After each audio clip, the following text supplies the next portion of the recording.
بکری کے اندر ایک تھن کا خشک ہونا یہ بکری کی قربانی کے ناجائز ہونے کے لیے کافی ہے. یعنی بکری کا ایک تھن جو ہے وہ خشک ہے،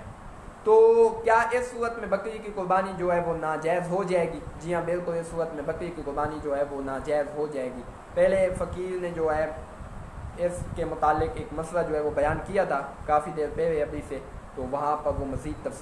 تفصیل اس بارے میں سن لیجیے گا.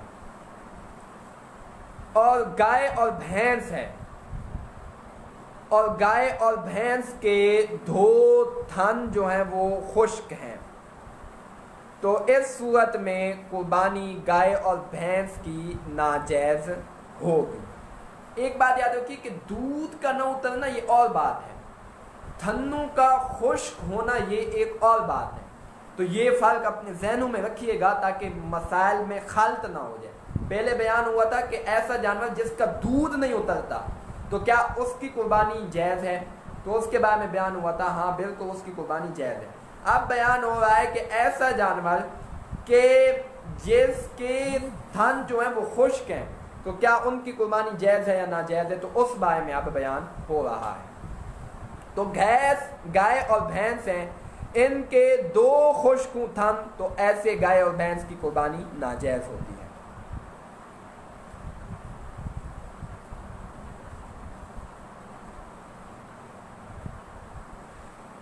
ایسا جانور جس کی ناک کٹی ہوئی ہے یا علاج کے ذریعے کسی جانور کا دودھ خشک کر دیا گیا ہے،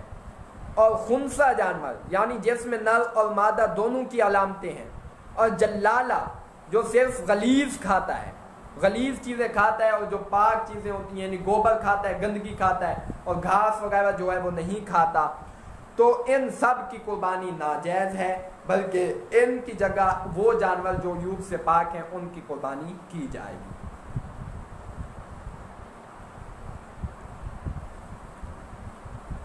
یہ ایک بات یاد رکھ لیجئے کہ کچھ لوگ سمجھتے ہیں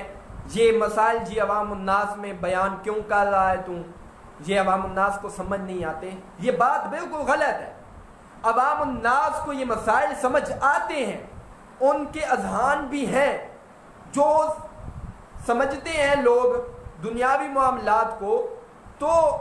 اگرچہ دین کے کچھ مسائل یہ مشکل ہیں سمجھنا، لیکن ان کے یہ سمجھنا جو ہے وہ دینی مسائل کا بھی ضروری ہے، اور یہ مسائل ان کو سمجھ آتے ہیں. یہ علماء نے مسائل عوام کے لیے لکھے ہیں. صاحب بہار شریعت مفتی امجد اعظمی رحمۃ اللہ تعالی علیہ نے بہار شریعت پوری کتاب لکھی ہے، اس ٹائم 3 جلدوں میں موجود ہے، جس کے 6 حصے ہیں، تو وہ عوام الناس کے لیے لکھی ہے. تو یہ مسائل عوام الناس کو سمجھ آتے ہیں، لیکن افسوس کی بات یہ ہے کہ لا علم گمراہ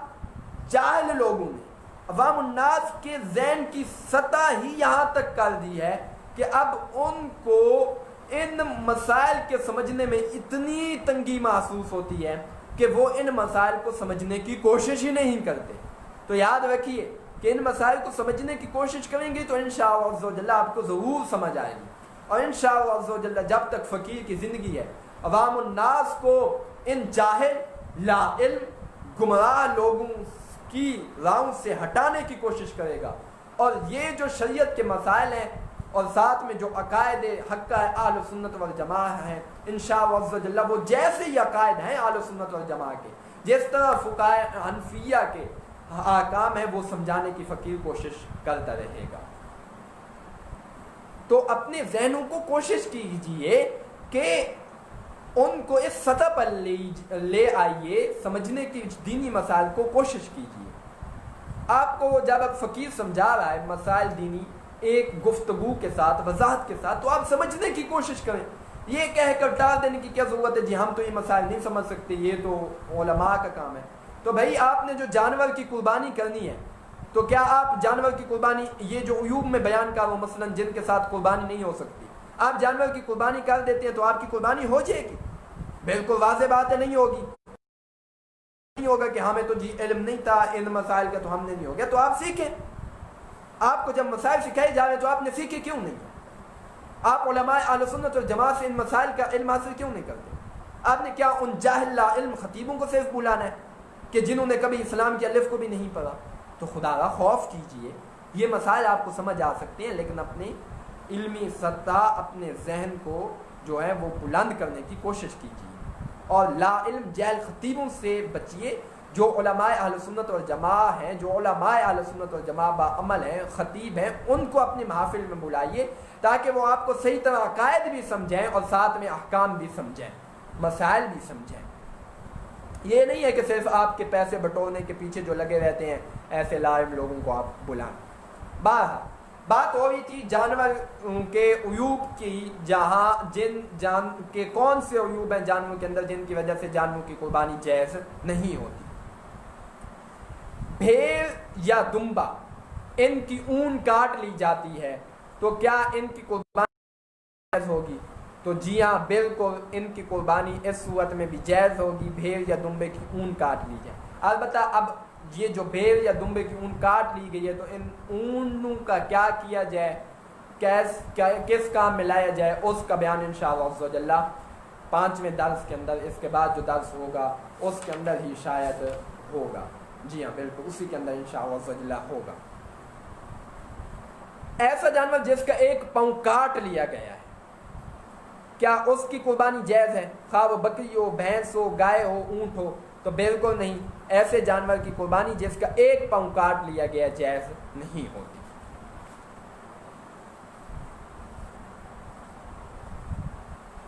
اچھا، جانور کو جب آدمی خرید رہا ہے اس وقت اس کے اندر ایسا عیب نہیں ہے جس کی وجہ سے قربانی ناجائز ہوتی ہے، اور خریدنے کے بعد اس میں ایسا عیب پیدا ہو گیا جس کی وجہ سے جانور کی قربانی ناجائز ہوتی ہے، تو اگر وہ شخص جس نے جانور خریدا ہے مالک نصاب ہے تو دوسرے جانور کی قربانی کرے گا، اور مالک نصاب نہیں ہے تو اسی جانور کی قربانی جو ہے وہ کر لے. ٹھیک ہے. اچھا، یہ مسئلہ اس وقت ہے کہ اگر مالک نصاب ہو تو پھر کیا حکم ہے، اگر مالک نصاب نہیں ہے تو پھر کیا حکم ہے، کہ جو جانور خریدنے والا ہے اس فقیر نے پہلے سے اپنا ذمہ قربانی واجب نہ کی ہو، اور اگر اس نے منت مانی ہے کہ بکری کی قربانی کروں گا، مثلا کوئی شخص جو ہے وہ فقیر ہے، مالک نصاب نہیں ہے، اس نے منت مانی ہے کہ بکری کی قربانی کروں گا، اور منت پوری کرنے کے لیے وہ بکری خرید، اس وقت بکری میں ایسا عیب نہیں تھا جب وہ خرید رہا تھا جس کی وجہ سے قربانی ناجائز ہوتی ہے، پھر اس میں ایسا عیب پیدا ہو گیا، تو اس صورت میں فقیر کے لیے بھی یہی حکم ہے کہ دوسرے جانور کی قربانی کرے گا. یعنی کوئی ایسا شخص ہے جو مالک نصاب نہیں ہے بلکہ فقیر ہے، اور اس نے کوئی جانور خریدا ہے، اس وقت اس کے اندر ایسا عیب نہیں تھا جس کی وجہ سے قربانی ناجائز ہوتی ہے، پھر اس کے اندر ایسا عیب پیدا ہو گیا جس کی وجہ سے قربانی ناجائز ہوتی ہے، تو ایسے شخص کے لیے حکم ہے کہ اسی جانور کی جس کو قربانی کے لیے خریدا تھا قربانی کر دے، تو اس کی قربانی ہو جائے گی. لیکن اگر کوئی شخص مالک نصاب نہیں تھا اور اس نے منت مانی تھی قربانی کے کرنے کی، پھر اس نے جانور خریدا، جانور کے خریدنے کے بعد اس جانور کے اندر ایسا عیب پیدا ہو گیا جس کی وجہ سے قربانی ناجائز ہوتی ہے، تو اس منت کی صورت میں ایسے شخص کو جو مالک نصاب نہیں ہے، فقیر ہے، اور جانور خرید کر اس کی قربانی کرنی ہوگی. یہ بھی عیب ہے جانور کے اندر، تو اس کے متعلق جو مسئلہ تھا اس کی وضاحت کر دی گئی ہے.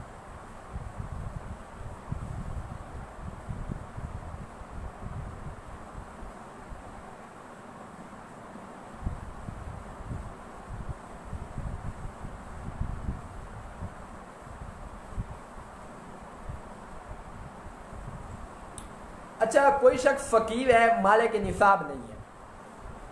اس نے جس وقت جانور خریدا تھا اسی وقت اس میں ایسا عیب تھا جس سے قربانی ناجائز ہوتی ہے، اور وہ عیب قربانی کے وقت تک باقی رہا، تو اس کی قربانی کر سکتا ہے. یعنی فقیر ایسا جانور خریدتا ہے تو اس کی قربانی وہ کر سکتا ہے. اور غنی ہے، کوئی مالک نصاب ہے، وہ عیب دار جانور خریدتا ہے، اور عیب دار ہوتے ہوئے وہ عیب جس صورت میں اس نے قربانی کا جانور خریدا تھا اور اس صورت میں جانور کے عیب دار ہونے کی صورت میں جانور کی قربانی نہیں ہو سکتی، وہ عیب دار ہو غنی نے اس کی قربانی کر دی تو قربانی اس صورت میں ناجائز ہے، بلکہ غنی کے لیے ضروری ہے کہ اور جانور خریدے اور اس کی قربانی کرے۔ اچھا، غنی ہے، مالک نصاب ہے،